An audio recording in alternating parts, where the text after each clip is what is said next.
नमस्कार, आप देख रहे हैं जी न्यूज। आपके साथ मैं हूं प्रत्युष खरे। शुरुआत कर रहे हैं इस वक्त की बड़ी खबर के साथ। खाक द्वीप पर अमेरिका ने बहुत बड़ा अटैक किया है। अमेरिका ने ताबड़तोड़ हमले किए हैं। यहां पर ईरानी मीडिया के हवाले से ये बड़ी खबर सामने आई है। ट्रंप की धमकी की मियाद 12.5 घंटे के बाद भारतीय समय के अनुसार खत्म हो रही थी, लेकिन उससे पहले ही ये ईरान पर सबसे बड़ा अटैक अमेरिका के द्वारा किया गया है खाक द्वीप पर। और जो जानकारी मिल रही है उसके सैन्य ठिकानों को निशाना बनाया गया है।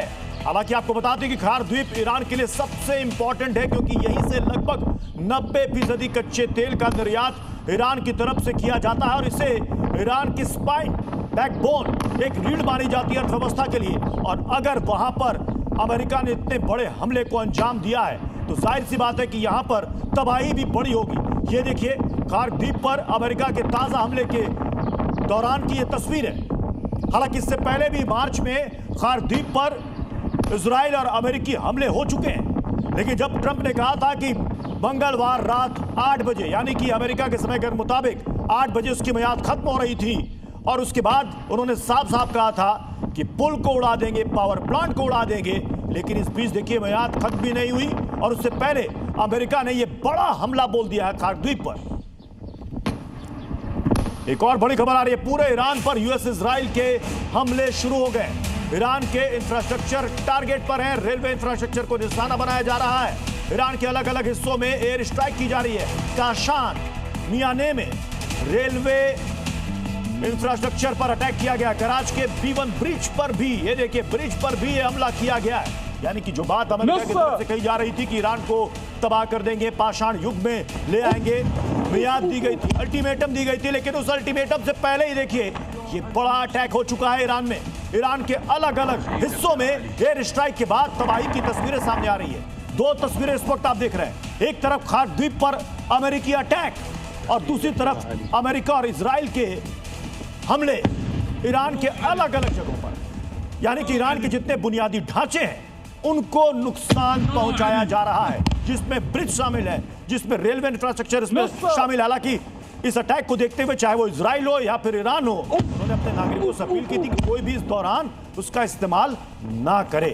अब सवाल है कि इन हमलों के बाद कितना नुकसान ईरान को पहुंचा होगा, ये देखना होगा, क्योंकि ताबड़तोड़ इजरायली और अमेरिकी मिसाइल यहां पर गिरने शुरू हो चुके हैं और जाहिर सी बात है कि इसका पलटवार भी ईरान की तरफ से किया जाएगा, क्योंकि ईरान ने साफ साफ कह दिया है कि संयम जवाब दे चुका है।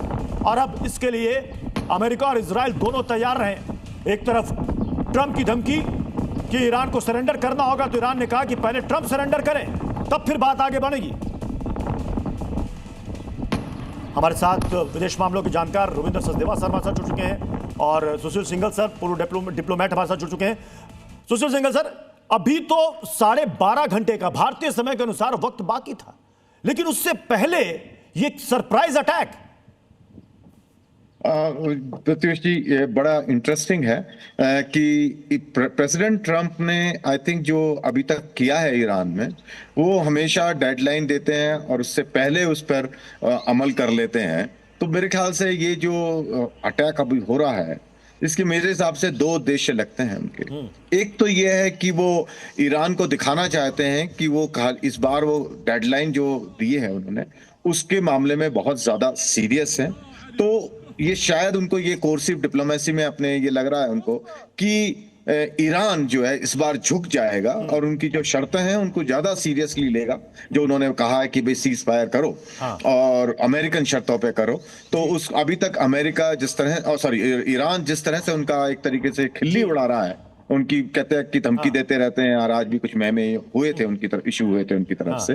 उनकी दूसरे जगह जगह जो एम्बेसीज हैं वो उनके महमे प्रेसिडेंट ट्रंप के बना के इशू कर रही हैं। तो वो मेरे ख्याल से यहाँ पे सीरियसनेस दिखाने की कोशिश की जा रही है, और जो अभी तो खैर किसी को मालूम नहीं कि कितना नुकसान हुआ है। रविंदर सचदेवा साहब, खाक द्वीप पर इससे पहले भी मार्च में कई अटैक हो चुके हैं, लेकिन कहा जा रहा है कि ये अटैक सबसे बड़ा है। क्या आपको लग रहा है कि वहां के रिफाइनरी या ऑयल डिपो को भी टारगेट किया गया होगा? और अगर ऐसा है तो फिर कच्चे तेल की बहुत बड़ी संकट इस वक्त लोगों के सामने, दुनिया के सामने खड़ी हो जाएगी।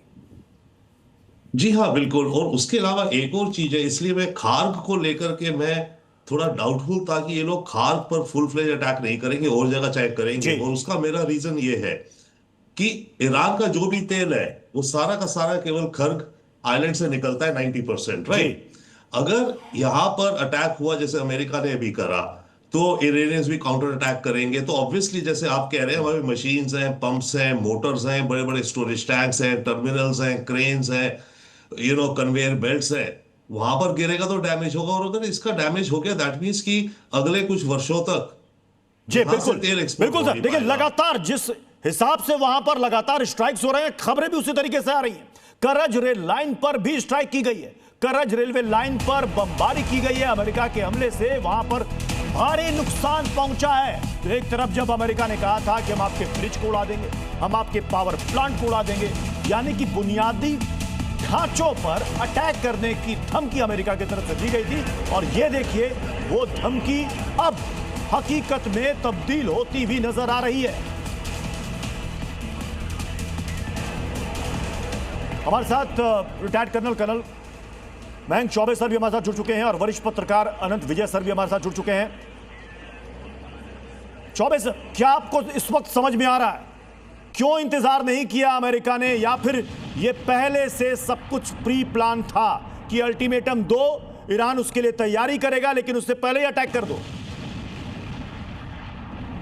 प्रत्युष जी, ये पहले से ही प्री प्लान था और आज से शुरू नहीं हुआ है। ये देखिए, अटैक लॉजिस्टिक इंस्टॉलेशंस के ऊपर बहुत पहले से चलते आ रहा है। कारज की रेलवे लाइन पे अटैक जो है वो एक इंपॉर्टेंट चीज दिखाता है, क्योंकि कारज जो है वो तेहरान के पश्चिम में स्थित है। अगर आपको कुर्द फोर्सेस को अंदर भेजना है तो आपको करज और तेहरान वाले रूट को अपने कब्जे में लेना पड़ेगा।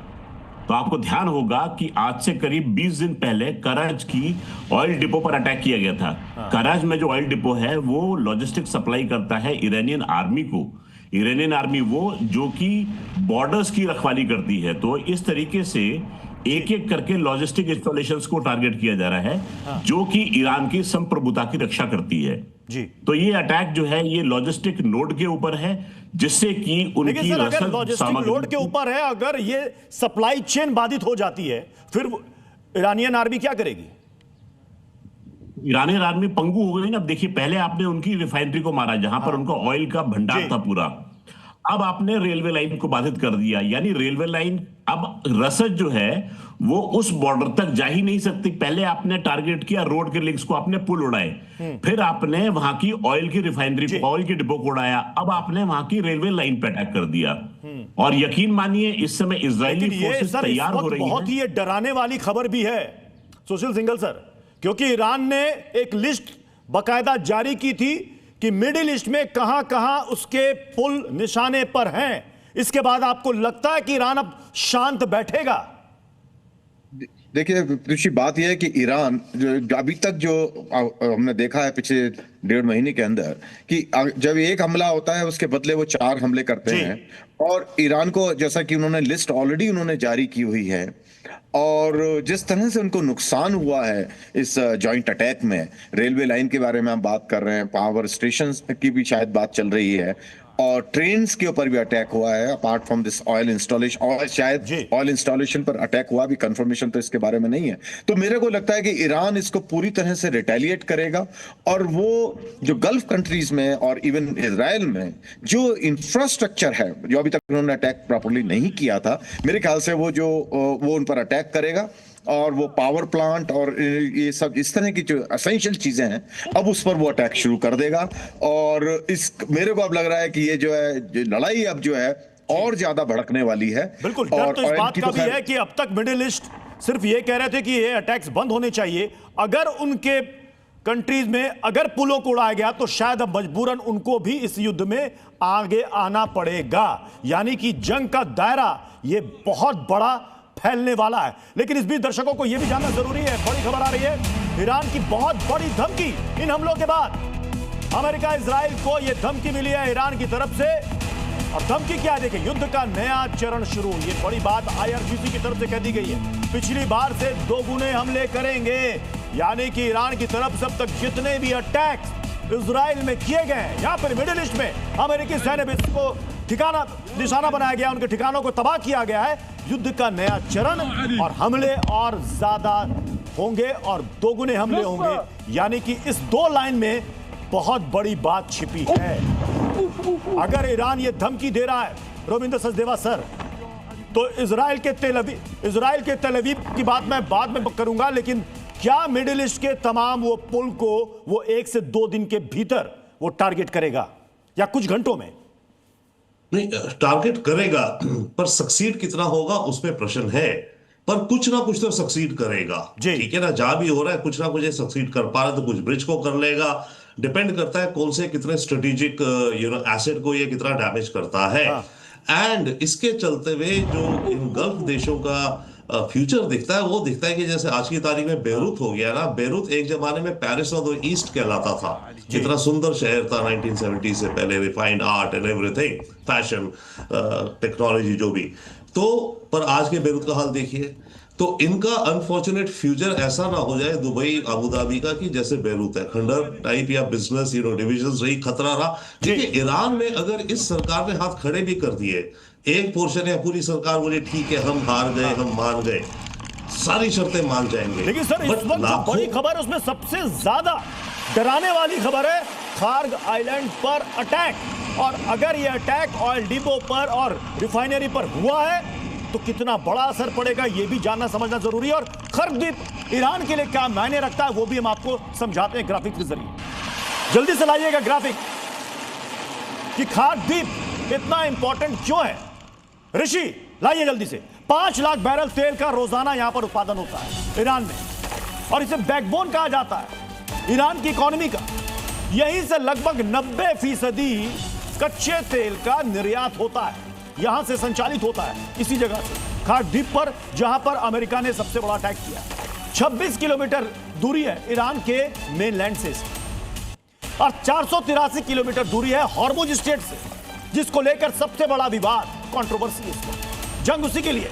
4 रिफाइनरी में सबसे अहम इसे माना जाता है, और अगर रिफाइनरी को नुकसान पहुंचा है तो जान लीजिए कि इससे ईरान को बहुत बड़ा और तगड़ा झटका लगा है, और इसका असर पूरी दुनिया में कच्चे तेल के संकट के रूप में सामने आएगा। खार्ग में टारगेट पर क्या क्या ईरान के सैन्य ठिकानों को टारगेट किया गया है इस अमेरिकी हमले में भारी नुकसान की आशंका जाहिर की जा रही है। हालांकि ईरान की तरफ से अभी तक इस पर कोई पुष्टि सामने नहीं आई है कि वहां पर क्या ऑयल डिपो को, रिफाइनरी को वहां पर नुकसान पहुंचाया गया, क्योंकि इससे पहले अमेरिका और इजराइल ने जो अटैक किए थे खार्ग द्वीप पर, मार्च के वक्त वो अटैक किया गया था। उस वक्त भी यही कहा गया था कि हमने ऑयल डिपो को और रिफाइनरी को नहीं टच किया है, हमने सिर्फ उनके सैन्य बेस को ही टारगेट किया है। रविंदर सर, क्या इस बार भी वही हुआ होगा, क्योंकि खबरें अभी छन कर आने बाकी हैं? नहीं, यू आर वेरी राइट। हो सकता है फिर से डिफेंस को टारगेट किया हो, क्योंकि मुझे इसमें लॉजिक नहीं दिखता, इसलिए मैं बार बार कह रहा हूं। क्योंकि अगर इन्हें ईरान का तेल दुनिया में बेचना है आगे जाके, ट्रम्प बार बार कहता है I would like to have Iran oil, तो ईरान ऑयल तो प्रोड्यूस हो जाएगा। चलिए आपने देश को खंडर बना दिया, राइट, सब कुछ बर्बाद हो गया, पर ऑयल पंप हो रहा है, जॉइंट वेंचर में आप ले रहे हो, उसको खर्ग तक लाके ही तो आप टैंकर से भर के निकालोगे।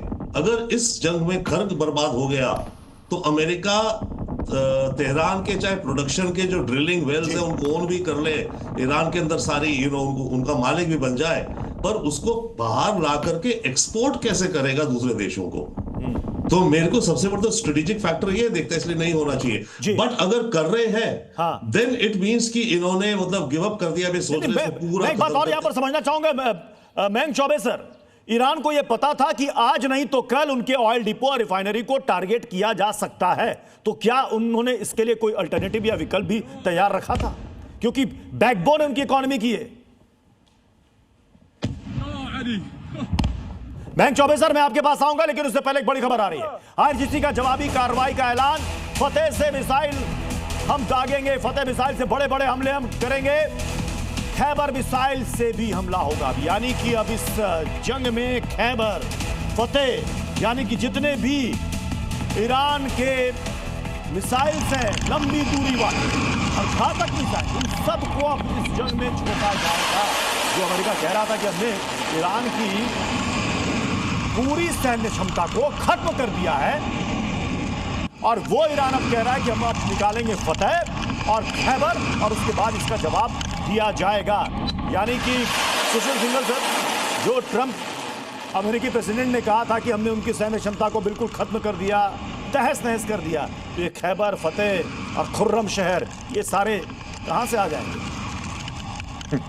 ये बड़ी ही इंटरेस्टिंग बात है, क्योंकि प्रेसिडेंट ट्रंप जो है काफी समय से ये अनाउंस कर रहे हैं, पहले दूसरे दिन से ही, कि हमने ईरान की जो सैन्य क्षमता है उसको नस्ते नाबूद कर दिया है और हम बड़ी आराम से आ जा सकते हैं, और उनको कोई वो एयर जो कोई कवर नहीं है, एयर डिफेंस नहीं है।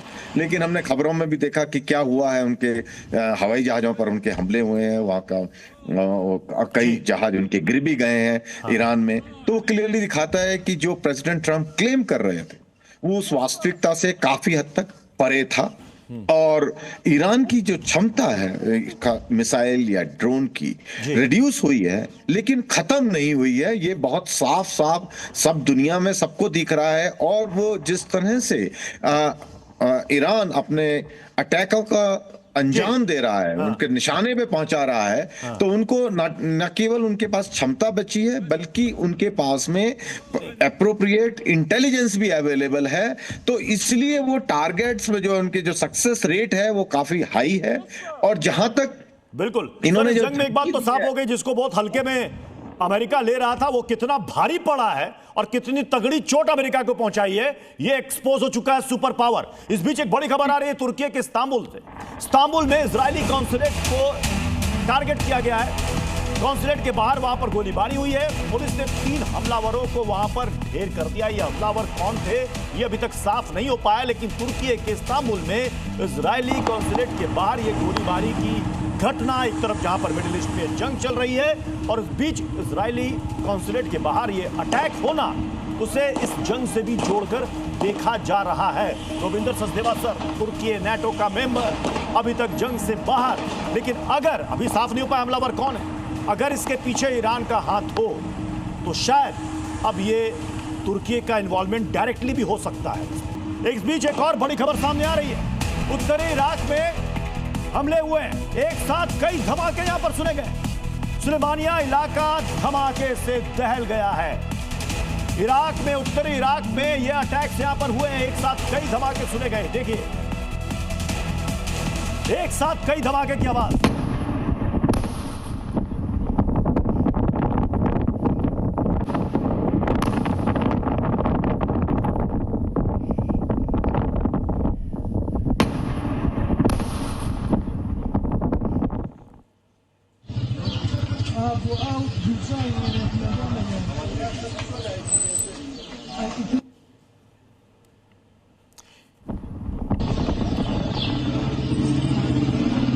उत्तरी इराक का इलाका है जहां पर ये देखिए सुलेमानिया में एक साथ कई धमाके यहां पर सुने गए। रविंदर सचदेवा सर, इस वक्त इस हमलों के बाद मिडिल ईस्ट में इस वक्त क्या चल रहा होगा? पैनिक तो क्रिएट हो गया होगा सर, क्योंकि उनको पता है कि ईरान कहां टारगेट कर सकता है।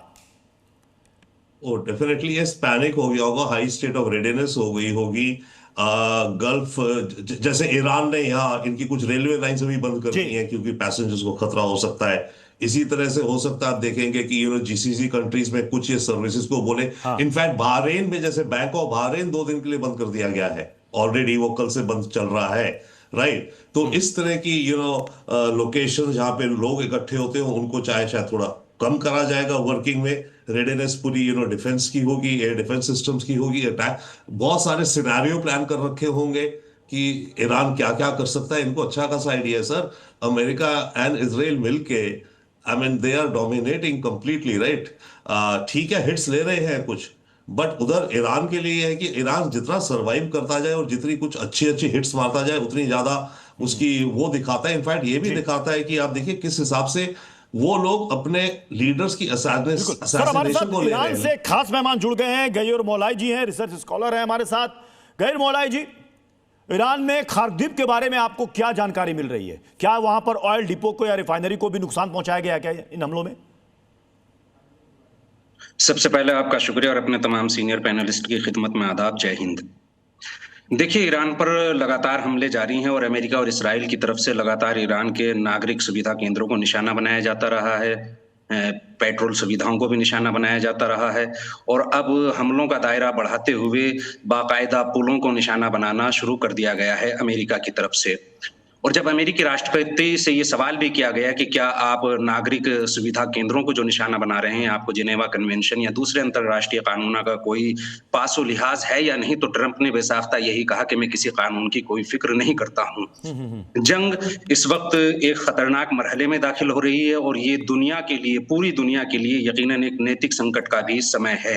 इस वक्त जरूरत है कि दुनिया ट्रंप के इस लाउबालीपन के सामने खड़ी हो जाए और डटकर मुकाबला करे और ट्रंप को उनके बेहुदा हमलों और बयानबाजी से रोका जाए, वरना ईरान की तरफ से भी लगातार जवाबी कार्रवाइयां हो रही हैं और इन हमलों के बाद ईरान की जो जवाबी कार्रवाइयां होंगी, यकीनन उससे मिडिल ईस्ट और बल्कि मिडिल ईस्ट से बढ़कर भी अब उसका प्रभाव, ये भी हम आपसे समझने की कोशिश करेंगे। लेकिन इस बीच एक बड़ी डेवलपमेंट, ईरान के राजदूत का बड़ा बयान भी सामने आ गया है। ईरान के राजदूत का बड़ा बयान, अमेरिका ने बड़ी गलती कर दी है। पिछली गलती से सबक नहीं लिया उन्होंने। ये जंग आप खत्म नहीं कर पाओगे। ये ईरान के राजदूत का बड़ा बयान है। एक और बड़ी खबर आ रही है, बड़ी खबर जल्दी से लाइएगा स्क्रीन पर। ईरान के बुशहर एयरबेस पर अटैक किया गया, यानी कि लगातार ताबड़तोड़ अटैक्स किए जा रहे हैं इजराइल अमेरिका की तरफ से। हमले के बाद एयरबेस पर भारी तबाही मची है। ईरान के कई विमान यहां पर तहस नहस हो गए। देखिए, जहां पर जिस एयरबेस को टारगेट किया गया, वहां पर कई सारे विमान वहां पर खड़े थे। उन विमानों को कैसे नुकसान पहुंचा है, इस अटैक में ये तस्वीरें बयां कर रही है।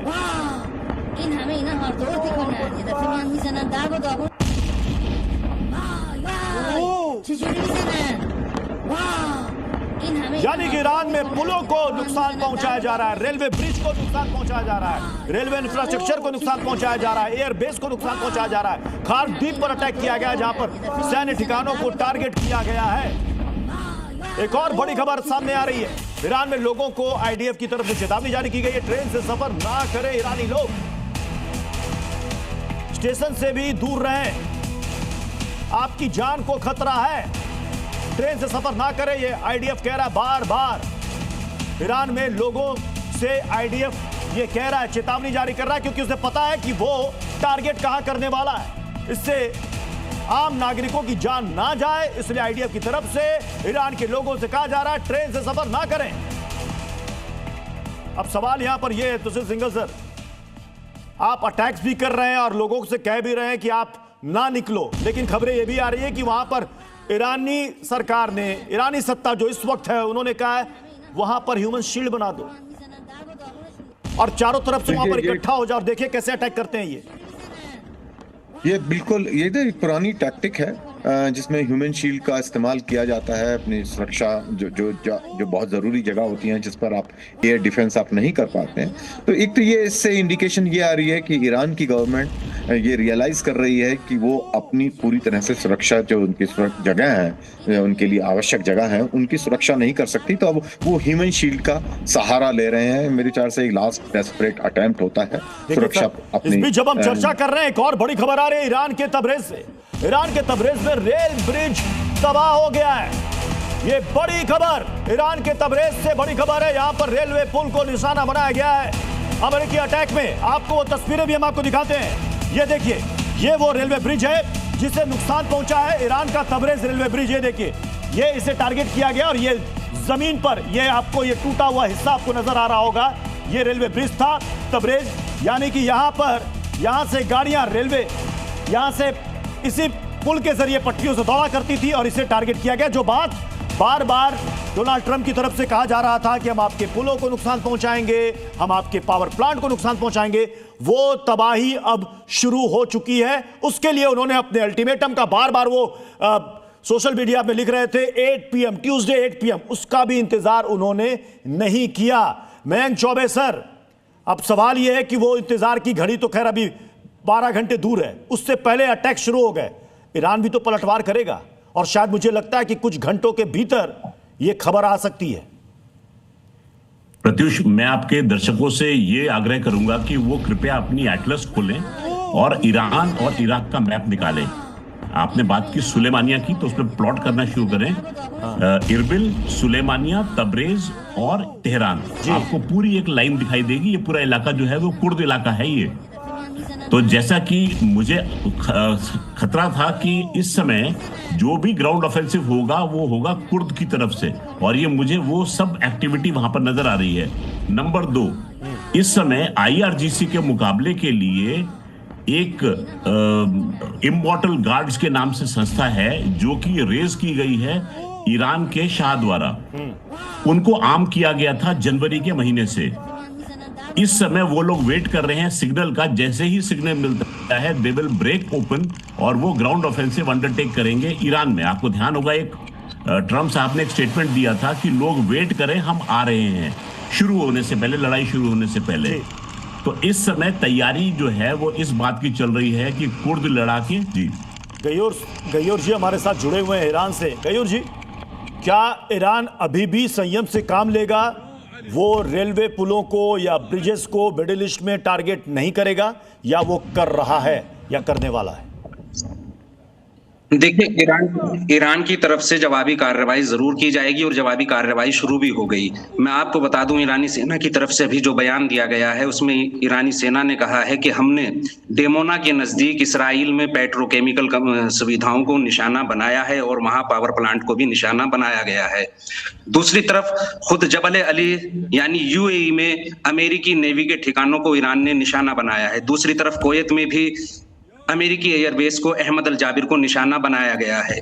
देखिए, एक आम चीज और एक आम मुश्किल ये है कि दुनिया आज भी कहीं ना कहीं वही देखती है जो अमेरिका और उसका पिछलग्गू मीडिया दिखाता है। आज भी अमेरिका और उसकी लॉबी जो चाहती है दुनिया उसी नैरेटिव के हिसाब से चलती है। आपने ईरान पर जो अमेरिका के हमलों को देखा गया कि अमेरिका और इसराइल ने मिलकर ईरान पर हमला किया। भाई, हमला हुआ किस लिए?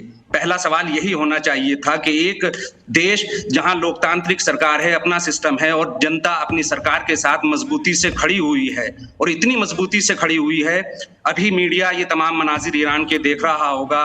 तेहरान से लेकर ईरान के छोटे से छोटे शहर में हर शहर की मुख्य सड़क और हर मुख्य चौक पर लाखों का हुजूम निकलता है और अपनी हुकूमत के सपोर्ट में खड़ा हुआ है। सपोर्ट यहां तक कि पब्लिक के नारे ये हैं, जंग जंग ता पिरूजी, यानी जंग उस वक्त तक जारी रहेगी जब तक हमें निर्णायक जीत नहीं मिल जाती। या जहां खुद ईरान के NSC ये कहते हुए नजर आ रहे हैं, उसका अंत क्या होगा ये पूरी दुनिया जानना चाहती है। लेकिन पूरी दुनिया तो सर, पूरी दुनिया इस वक्त यही कह रही है, बस करो, हो गया, जंग खत्म करो। पूरी दुनिया चाहती है कि ये जंग जितनी जल्दी हो वो खत्म हो जाए।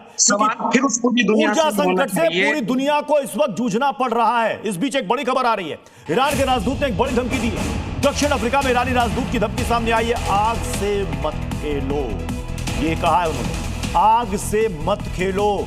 साफ साफ अमेरिका और इजराइल को यह सीधी चुनौती, सीधी धमकी कि आप आग से खेल रहे हो, आग से खेलना बंद करो। रविंद्र सचदेवा सर, आग से तो खेलना अमेरिका और इजराइल ने शुरू कर दिया है। उनको नहीं पता था कि इस आग से उनके हाथ ज्यादा जलेंगे। अब इस अटैक के बाद ये क्या कर सकते हैं? और एक तो ऑब्वियस सा है कि ये जो कर रहे हैं इनके साथ उसको मिरर कर दें, जो ये कर रहे हैं मिरर, उन्होंने स्टेशन मारा, हम भी रेलवे स्टेशन को उखाड़ेंगे, वो तो ऑलरेडी चल ही रहा है। उसके अलावा या ये और क्या कुछ असिमेट्रिक, कोई नया असिमेट्रिक कर दें, जो कि ये जो वॉर का नया फेज चालू हुआ है, हाँ। इसमें एक और कुछ अड़चन आ जाए अमेरिका इजराइल के लिए। जैसे पहले फेज में इन्होंने जो हॉर्मुज के साथ कर दिया, उसने एक पूरा प्ले फील्ड चेंज कर दिया, राइट। वॉर चल रही थी, नहीं तो गुगली थी, हाँ, इन्होंने एमिरेट्स वगैरह के इंफ्रास्ट्रक्चर फेंकना शुरू करा। अब क्या ये कुछ ऐसा कर सकते हैं अदर देन हिटिंग बैक? वो एक है। उसके अलावा क्या कर सकते हैं? एंड ओके, न्यूक्लियर रिएक्टर इधर भी, अबू धाबी में भी एक है, बुशेर में एक है, इस पूरे न्यूक्लियर पावर प्लांट से सिविल न्यूक्लियर एनर्जी के, राइट। बुशेर में ईरान का और इधर अबू धाबी में है जो कि कोरियन केप्को कंपनी ने बनाए हैं जी। एमिरेट्स की 1/4 एनर्जी बिजली उस न्यूक्लियर प्लांट से जनरेट होती है। बिल्कुल सर। तो अब ये 10 मारेंगे। वो भी एक और बड़ी खबर आ रही है, कुछ डिटेल इसमें जानकारी सामने आ रही है खारदीप को लेकर के, ईरान को बड़ा नुकसान पहुंचा है। देखिए, बंकरों को टारगेट किया गया, रडार चौकियों पर हमला किया गया है, गोला बारूद के डिपो पर भी हमला किया गया है। अमेरिका इजराइल के एयर स्ट्राइक में इस इलाके में अच्छा खासा नुकसान हुआ है। ये अमेरिकी मीडिया के हवाले से खबर है, आपको फिर से बता दें, ये अमेरिकी मीडिया के हवाले से खबर है कि खारदीप पर जो स्ट्राइक की गई है, उस स्ट्राइक में सैन्य ठिकानों को टारगेट किया गया है, जिसमें उनके बंकर्स, उनके रडार की चौकियों को तहस नहस कर दिया गया है। गोला बारूद का जो डिपो था उस पर अटैक किया गया है। एक और बड़ी खबर आ रही है, कुवैत से लगातार हमले कर रहा है अमेरिका। ईरान पर कई मिसाइलें वो दाग चुका है। कुवैत से ये अटैक्स किए जा रहे हैं, ये बड़ी खबर सामने आ रही है। ईरान पर लगातार यहां पर मिसाइलें दागी जा रही है कुवैत से।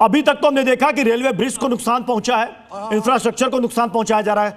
क्या आपको लग रहा है कि इसी बीते हुए कुछ घंटों में पावर प्लांट तक भी बात पहुंच सकती है, उसे भी डायरेक्टली अटैक किया जा सकता है? तो बिल्कुल देखिए, जिस तरह के अमेरिका ने अटैक किया है, जो आपकी खबरें आई हैं, आई थिंक जो कहा जा रहा था अभी थोड़ी देर पहले कि वो शायद ऑयल इंस्टॉलेशन पर नहीं अटैक करेगा अमेरिका, लुक्स लाइक अभी लग रहा है कि शायद वो मोरलेस कंफर्म हो गया है। तो ये सॉफ्टनिंग मुझे लग रही है। और दूसरा ईरान का जो सवाल है, मेरे ख्याल से ईरान अब मेरे ख्याल से अब कुवैत जैसे अटैक का आपने बताया या दूसरे जो वल्नरेबल एरियाज हैं, अब मेरे ख्याल से ईरान उनको टारगेट पूरी तरह से बनाएगा। और मुझे लग रहा है कि स्ट्रेट ऑफ हॉर्मुज़ पे जिस तरह से इसने कब्जा किया है ईरान ने, और इसी तरीके से रेड सी के जो एरिया है वहां भी वो हूतीज को एक्टिवेट ऑलरेडी हो गए हैं, उनको रीएक्टिवेट करेगा। और आपने जैसे टर्की की बात की, टर्की और तो टर्की में क्योंकि उनके स्लीपिंग सेल हैं, और ये भी बात चल रही थी कि वो उनको एक्टिवेट करने का प्लान कर रहे हैं ईरान। तो मुझे लग रहा है कि वो उनकी सेकंड फेज जो वो कह रहे हैं, अभी आईआरजीसी ने जो वार्निंग की है, I think is a mix of that. जो एक मिक्स है कि जो उनके स्लीपिंग सेल, हूतीज एंड जो इंफ्रास्ट्रक्चर है गल्फ कंट्रीज में, उनको अब ईरान टारगेट करेगा, क्योंकि उनको भी दिखाना पड़ेगा। आपने जो वहां पर बात की कि उनके स्लीपिंग सेल्स वो एक्टिव हो रहे हैं। हिजबुल्लाह को लेकर खबर, हिजबुल्लाह का इजराइल पर पलटवार सामने आया, उत्तरी इजराइल पर हमले शुरू कर दिए। हिजबुल्लाह की तरफ से ये हमले शुरू कर दिए गए। हमास और हिजबुल्लाह इन आउटफिट की तरफ से ये कहा पहले जा रहा था इजराइल की तरफ से कि उनको तो बिल्कुल हमने खत्म कर दिया जड़ से, लेकिन अब ये देखिए इस जंग में हिजबुल्लाह की तरफ से इजराइल पर ये अटैक हुआ है। और ये नॉर्थ इजराइल का इलाका है जहां पर हिजबुल्लाह ने हमले शुरू कर दिए हैं।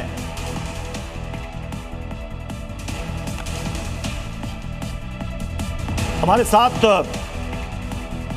गई और मौलाई जी हमारे साथ लगातार जुड़े हुए हैं। लगता है शायद वो उनका संपर्क इस वक्त कट गया है।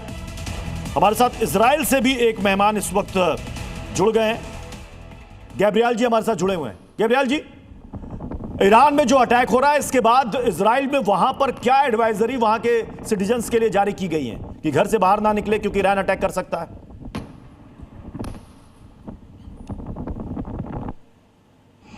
आपकी आवाज अनम्यूट कर दें सर, अनम्यूट कर दें। आप सुन रहे हो? जी जी जी, आवाज आ रही है। चलो नमस्कार सबको, हमारे जो पैनलिस्ट है और जो भारतीय हमको सुन रहे हैं, इजराइल से शलोम और नमस्कार। इजराइल में जो हो रहा है वो for the last 2 and 3 months 7 अक्टूबर से वही चल रहा है जो चल रहा है यहाँ। पहले हम 7 मोर्चों पे लड़ रहे थे, आज 3 मोर्चों पे लड़ रहे हैं। ईरान, लेबनान और हूती यमन में। लेबनान के साथ जो जंग है, हमें इतना पता है कि उनकी ताकत, जब तक ईरान में ताकत है उनके अंदर वही ताकत रहेगी। तो ईरान सबसे पहले, जब आप कह सकते हो, मैं इजरायली के हैसियत से मैं कह सकता हूँ कि जो सांप का जो सर है जिसको कुचलना है हमें, वो ईरान में है। अगर वो कुचलेंगे तो उसके जो दांत है, उसका जो जहर है जो फैला हुआ है हमास, हिजबुल्लाह और हूती में, वो सब कुचला जाएगा। तो हम पहले चीज यहाँ इजराइल में ऐसा कुछ ये नहीं हो रहा है जैसा आप लोग बता रहे हो इंडिया में। हाँ, जैसा आप कह सकते हो ईरानियंस ने हमारे घर का शीशा तोड़ा है, मगर घर का शीशा टूटने से घर नहीं जलता। हमारा घर जला था 7 अक्टूबर पे, तब से हम अपने आप को संभाल रहे हैं। और हमारे घर की तरफ जो नुकसान होने वाला था वो हम दुश्मन के मतलब घर में आप ये कह रहे हैं कि इसराइल को कुछ खास नुकसान नहीं हुआ।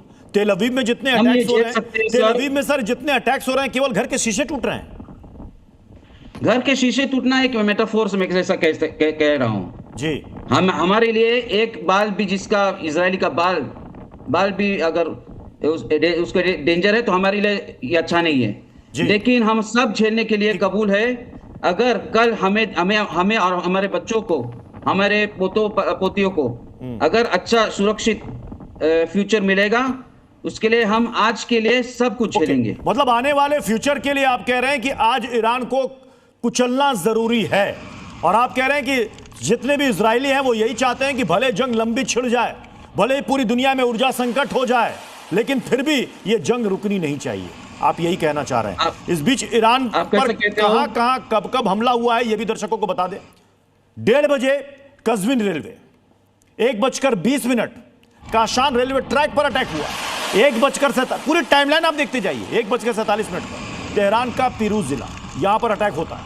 1 बजे करज का बागिस्तान, 1:23 पर करज का कमाल शहर, 1:30 पर अहवाज के कुछ हिस्सों में धमाके होते हैं, और 1:30 पर ही तबरीज की मियाना सड़क को टारगेट किया जाता है। 2 बजे तबरीज जन राजमार्ग को अटैक किया जाता है।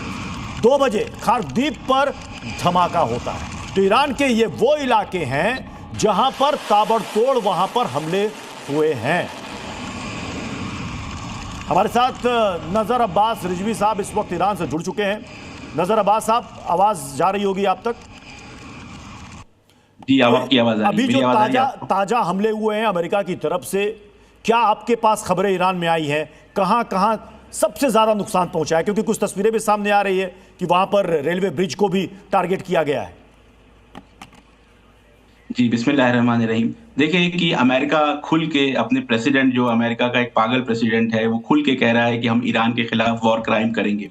पहले भी वॉर क्राइम करते रहे हैं, स्कूल्स पे, हॉस्पिटल्स के ऊपर, यूनिवर्सिटीज के ऊपर अटैक्स करते रहे हैं। शुरुआत में 170 बच्चियों को मारा उन्होंने, उसका कत्ल किया, और पिछले 3 हफ्तों से जिस तरह से उन्होंने एक के बाद एक ट्वीट्स किए हैं और दुनिया को परेशान करके रखा है, उससे वाज़ेह हो गया है कि वो सेलिब्रेट कर रहे हैं वॉर क्राइम। तो इतिहास में ये दर्ज होना चाहिए कि सबसे ज्यादा पावरफुल मिलिट्री का जो मुल्क है, उसका प्रेसिडेंट खुल के कह रहा है कि हम एक मुल्क के सिविलियन इंफ्रास्ट्रक्चर को नीस्तो नाबूद कर देंगे, और दुनिया का कोई भी मुल्क इसके खिलाफ आवाज नहीं उठा रहा है। ये इतिहास में, ये तारीख में लिखना जाना चाहिए। यूनाइटेड नेशन से कोई आवाज नहीं आ रही है, सिक्योरिटी काउंसिल की कोई बैठक नहीं हो रही है। ये बात दर्ज हो जाए इतिहास में। इसके बाद अब जब रिटेलिएशन करेगा ईरान, जब रिटेलिएशन में वो इजराइल पे अटैक करेगा और वेस्ट एशिया के मुख्तलिफ अमेरिकन इंटरेस्ट पे रिटेलिएशन होगा और अटैक होगा, तो दुनिया जो है वो चीख पुकार करना शुरू करेगी कि जो है वो सिविलियन टारगेट ईरान की तरफ से जो पलटवार होगा, रिजवी साहब, ये अभी ईरान की तरफ से जो पलटवार होगा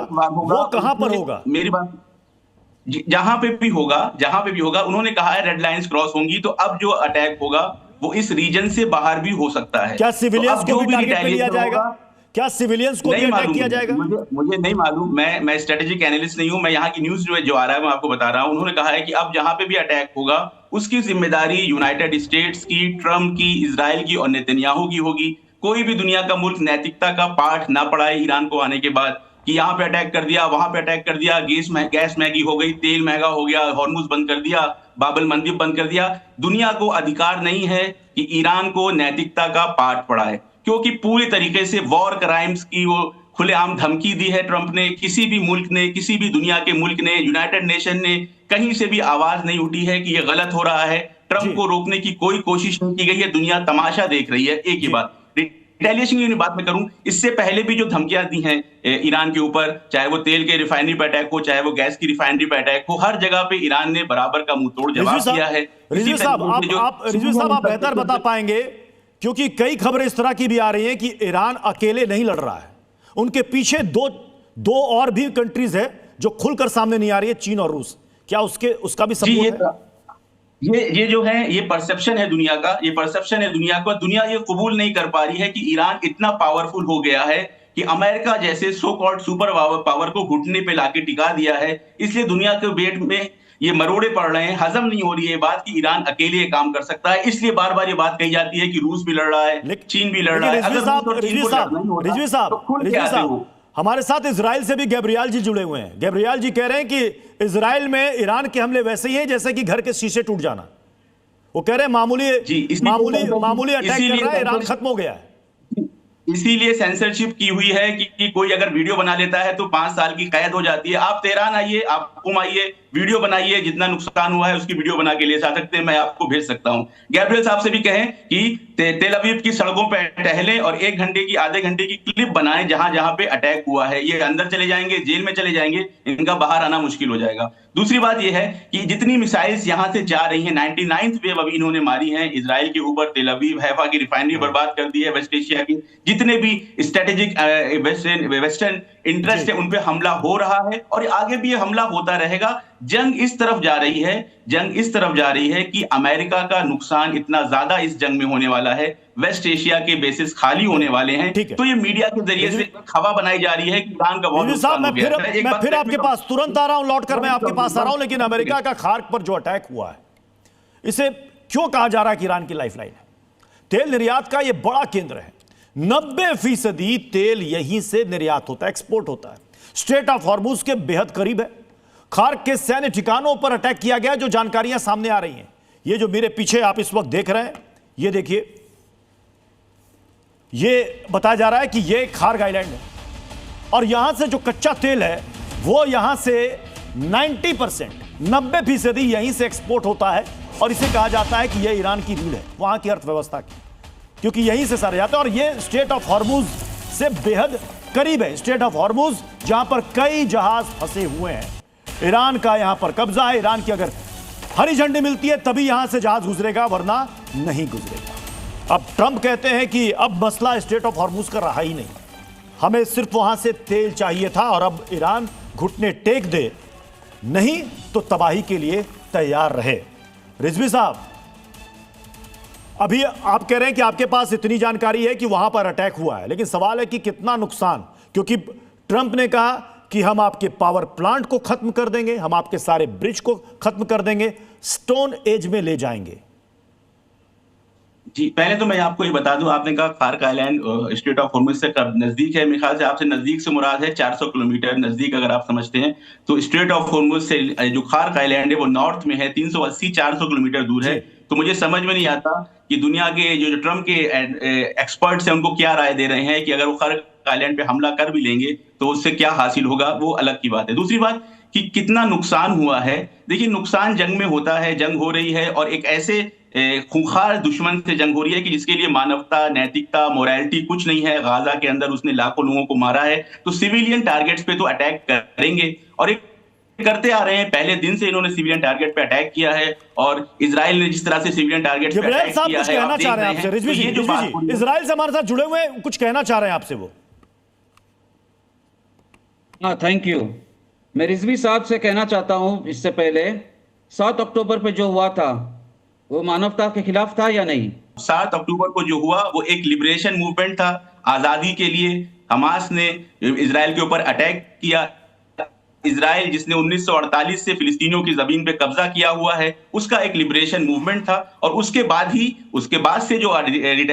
जो इजराइल ने किया, लाखों लोगों की जान ली, 40,000 बच्चों का खून बहाया, पूरे गाजा को बर्बाद किया। अगर आप उसको खुश हैं, उसको वॉर क्राइम नहीं मानते हैं, तो फिर आपसे मुझे बात करने की कोई जरूरत नहीं है, ये बिल्कुल क्लियर है। उसके बाद इजराइल ने जिस तरीके से पूरे रीजन के अंदर ये स्टेबिलिटी खराब कर रखी है, पीस खत्म कर रखी है, फिलिस्तीनियों को मारा, लेबनान के ऊपर हमला किया और जिस तरह से ईरान के ऊपर हमला हो रहा है, तो ये आमादा रहे इजराइल की इसी तरीके से रिटेलिएशन में उसके ऊपर बैलिस्टिक मिसाइल पड़ेंगी कि आप बहुत नजदीक से देख रहे होंगे। आगे भी आपको मिसाइल्स पड़ती रहेंगी और ये तब तक जंग चलेगी जब तक यूएस की बेसेस यहां से नहीं निकलेंगी। और जिस दिन यूएस की फोर्सेस यहां से निकल गई, उस दिन फिलिस्तीन रिजवी साहब एक सेकंड रुकना चाहूंगा। गैब्रियल साहब, दोनों को रखिएगा साथ में, स्क्रीन पर एक साथ रखिएगा दोनों को। गैब्रियल साहब, आपने कहा कि अक्टूबर में जो किया था हमास ने वो मानवता के लिए आप क्या मानते हैं? इन्होंने कहा कि वो क्रांति थी, वो एक लिबरेशन था।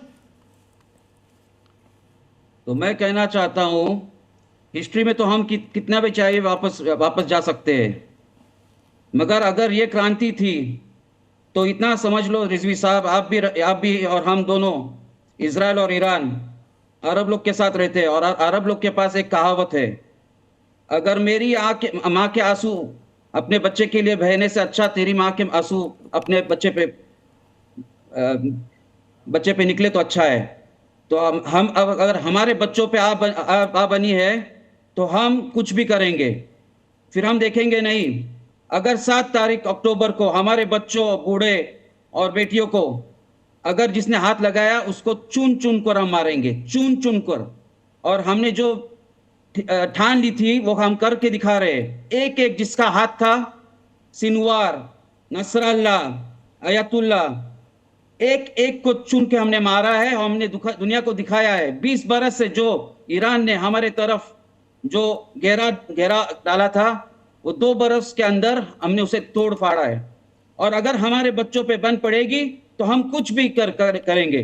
और 7 तारीख को जो नुकसान हमने उठाया है उसके बाद जो भी नुकसान हम पे होगा हम सह लेंगे। मैं रिजवी साहब आपसे इस पर जवाब लूंगा, लेकिन इस बीच एक बड़ी खबर है। ताजा हमलों पर अमेरिका का बयान भी सामने आ गया। ईरानी सैन्य ठिकानों पर हमले जारी रहेंगे। एक साथ कई ठिकानों को टारगेट किया है हमने, यह अमेरिका की तरफ से बयान सामने आ गया ईरान पर ताजा हमलों को लेकर, जिसमें अमेरिका ने कहा ईरानी सैन्य ठिकानों पर हमले जारी रखेंगे। हमारे साथ इस वक्त श्याम कुमार सर, इस वक्त डिफेंस एक्सपर्ट हमारे साथ जुड़ चुके हैं। श्याम कुमार सर, अब इसके बाद जंग का 39वां दिन, कई घंटे बाकी थे, मतलब अभी से मैं अगर जोड़ूं तो लगभग 11.5 घंटे बाकी थे उस मियाद को खत्म होने में। ये तो उससे पहले ही ये तबाही का शुरू हो गया। ये स्ट्रेट ऑफ हॉर्मुज से अलग अब इन्होंने सीधे खाड़ीप पर अटैक कर दिया, कई रेलवे इंफ्रास्ट्रक्चर को इन्होंने नुकसान पहुंचा दिया। नमस्कार, जय हिंद, सन ऑफ वरुणा। नया क्या हुआ है आपके स्टूडियो से तो मैं कई बार कह चुका हूं। आपने खार्ग आइलैंड का बहुत अच्छा मॉडल बनाया था 9 मार्च को, और तब से लगातार मैं कह रहा हूं ये तो होना ही था। जिस D-Day की प्रतीक्षा थी वो हो गई। इसमें कुछ नया दिख नहीं रहा। न मैं ईरान का समर्थक हूं न अमेरिका का समर्थक, लेकिन मुझे मालूम है जब तक स्ट्रेट ऑफ हॉर्मुज, जब तक इस गल्फ का पानी कम नमकीन नहीं होगा, जब तक ये इनगल्फिंग वाटर्स शांत नहीं होंगे, तब तक ये लड़ाई चलती रहेगी। तो खार्ग के ऊपर तो अमेरिका का अपना कंपनी है, भारत अमेरिका की कंपनी थी, रग रग से वाकिफ है वो, RGC का अड्डा अड्डा पहचानते हैं, अच्छी तरह से उन्होंने सर्वे कर रखा है। पिछली बार भी नेस्तनाबूद किया था उन्होंने RGC के सेक्टर्स को, फिर से कर दिया उन्होंने। तो ये तो करना ही था। और कभी भी ट्रंप अपनी सरप्राइज, डिलेमा, कंफ्यूजन, डिसेप्शन को हमेशा रखते हैं, वो कभी भी उस टाइम से नहीं करते। अगर कोई रणनीतिकार, कोई कमांडर इन चीफ बता के अटैक करेगा, टाइम से अटैक करेगा, तो फिर अटैक क्या हुआ यार? ये तो आइलैंड वॉरफेयर है, यहाँ तो डिसेप्शन और सरप्राइज चाहिए ही चाहिए। ये मैरीटाइम एंगेजमेंट होने वाली है 400 किलोमीटर दूर, भले ही वो खार्ग स्ट्रेट ऑफ हॉर्मुज से है, लेकिन जो 200 लेकिन सर अभी तक ये क्लियर नहीं हो पाया कि क्या वहां पर ऑयल डिपो को नुकसान पहुंचा है या नहीं, सप्लाई चेन को नुकसान पहुंचा है या नहीं, जहां से 90% तेल एक्सपोर्ट होता है उसको टारगेट किया गया है, यानी ये अभी तक साफ नहीं हो पाया। लेकिन ईरान की तबाही का चक्रव्यूह जो अमेरिका ने रचा है, देखिए कतर से Al Udeid airbase bomber operation command यहां से हो सकते हैं। बहरीन, अमेरिका की 5th फ्लीट फारस की खाड़ी से मिसाइल अटैक यहां से कर सकती है। UAE, सऊदी अरब अटैक के लिए एयरबेस का इस्तेमाल किया जा सकता है, फाइटर जेट्स यहीं से उड़ान भरेंगे।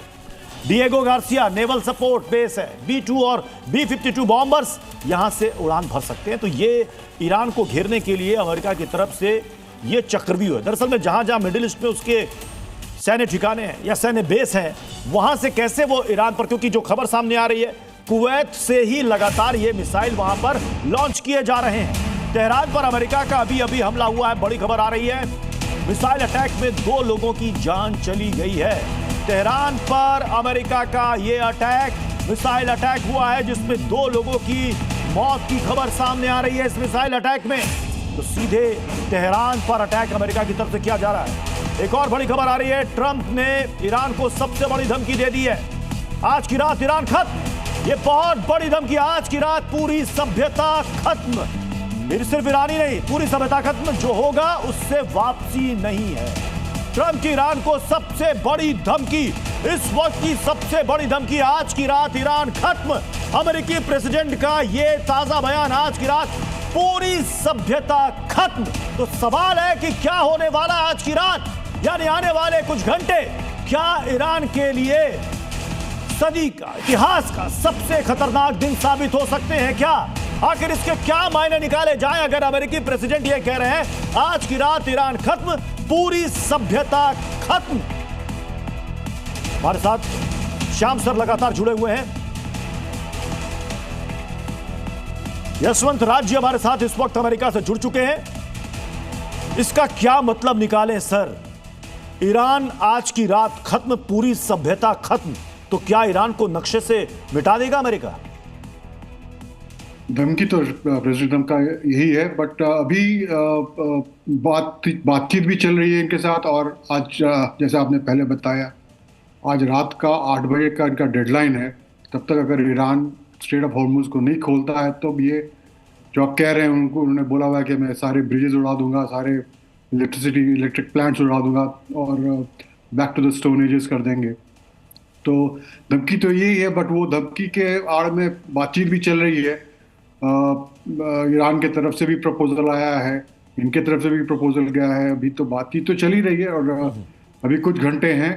बहरहाल अभी तक रिपोर्ट आ रहा है। लेकिन श्याम सर, डोनाल्ड ट्रंप की ये धमकी को लोग हल्के में लेने लगे हैं। कभी कुछ कहते हैं, कभी कुछ कहते हैं। ये लोगों को समझ में नहीं आता। कई बार ऐसी धमकी दे चुके हैं, लेकिन ये धमकी ये बड़ी है सर। अगर वो कह रहे हैं कि आज की रात ईरान खत्म, सभ्यता को हम खत्म कर देंगे।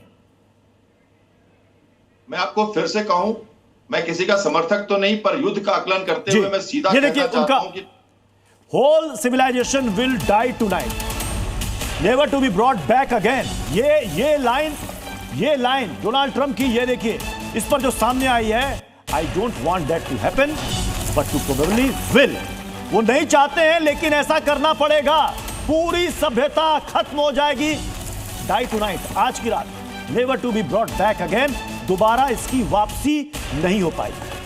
However, now that we have complete and total regime change, we are different, smarter and less radicalized minds prevail. ये इनका ये लेटेस्ट ये आया है पोस्ट, जिसमें वो कह रहे हैं आज की रात 8 बजे की बात उन्होंने कही थी, ट्यूसडे 8 PM। इससे पहले अगर आपने देखा होगा उनका, जिसमें ट्यूसडे 8 PM की बात कर रहे थे, लेकिन उसका भी इंतजार नहीं किया और अटैक शुरू हो गए। और अगर ये अगर कह रहे हैं कि सिविलाइजेशन को आज हम खत्म कर देंगे और इसकी वापसी संभव नहीं हो पाएगी, तो क्या पूरे ईरान को खत्म करने की बात की जा रही है? अब ये ईरान में ट्रंप के टारगेट क्या क्या है देखिए। दमावन पावर प्लांट, ये तेहरान में है, राजधानी में। कैस्पियन सागर में है Shahid Salimi plant. Bushehr nuclear station है यहां पर, दक्षिण पश्चिमी तट पर। अब क्या इन तीनों जगहों पर भी अटैक हो सकता है? इस बड़ी खबर पर लगातार हमारी कवरेज बने हुए।